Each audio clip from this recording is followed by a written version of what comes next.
Here we are in the media tab. So what I'm going to be doing is first I'll give you a brief introduction of what the media tab is, and then we're going to be importing clips in the media tab. So if you go here on the left hand corner on the top, you have the media storage. If I click it on, it appears, and then here we have the arrow, so that kind of expands. If I click it on, it expands the whole section. But let's keep it this way.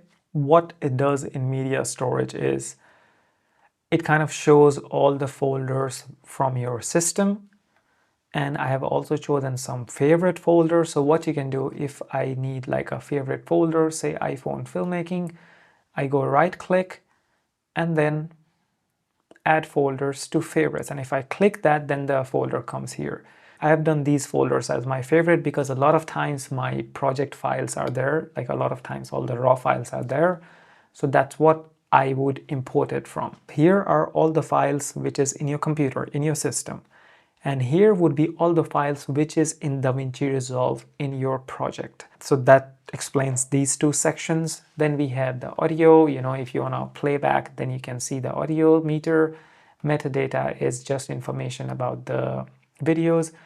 Inspector, we don't really need it here. And capture also we don't need it here. Let's just leave it to audio. We don't actually really need this section.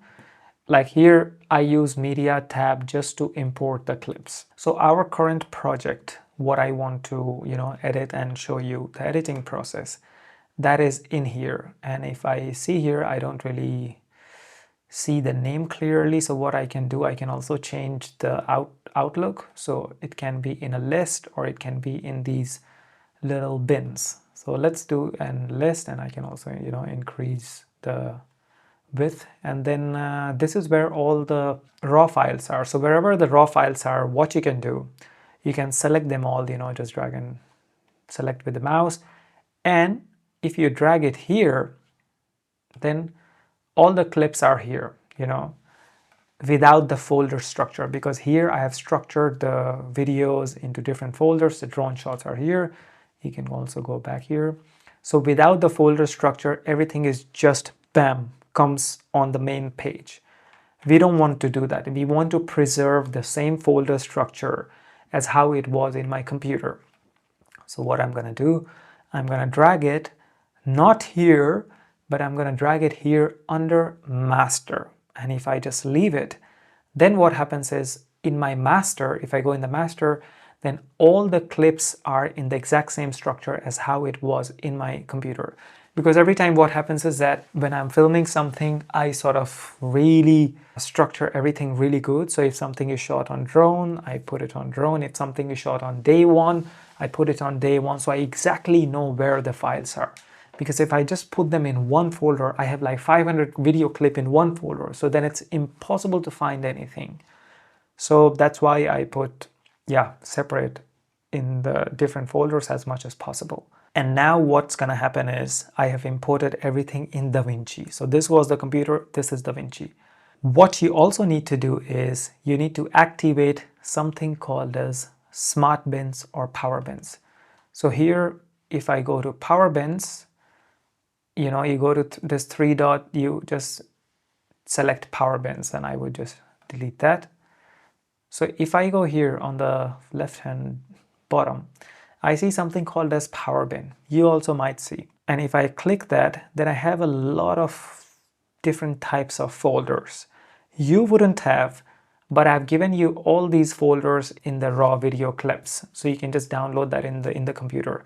What these folders are different sound effects that I use on most of my videos, different graphics, different overlays, like these arrows that I use a lot, this location point, this 1 week later meme that I use a lot. So I wouldn't copy all of this every time in DaVinci Resolve. They are available in the power bin. So power bin is like a collection of all the sound effects and the video effects that is there. So how you can import anything in the power bin is, say for example, like all these things you have downloaded it somewhere, I've given this to you in the description. So all these things, say if you have saved it somewhere. So what you need to do, you just need to go in the computer, or you can also just go in the video effects. Let's say if I had the 2025, folder. If I want to copy it in the Power Bins, I just drag it under Master. And this 2025 folder would be in DaVinci Resolve every time I open DaVinci Resolve. I would just Control Z because I don't need it. So wherever you have saved anything, just drag and drop that under Master, not in the project, but under Power Bins Master. And then every time you open DaVinci Resolve, all these folders would be there. And it's just so nice to have like an audio and a video library which you use every time. It saves so much time. So yeah, that's how you import videos in DaVinci Resolve. And in the next section, I'm going to be teaching you actually how to edit in DaVinci Resolve. So let's go.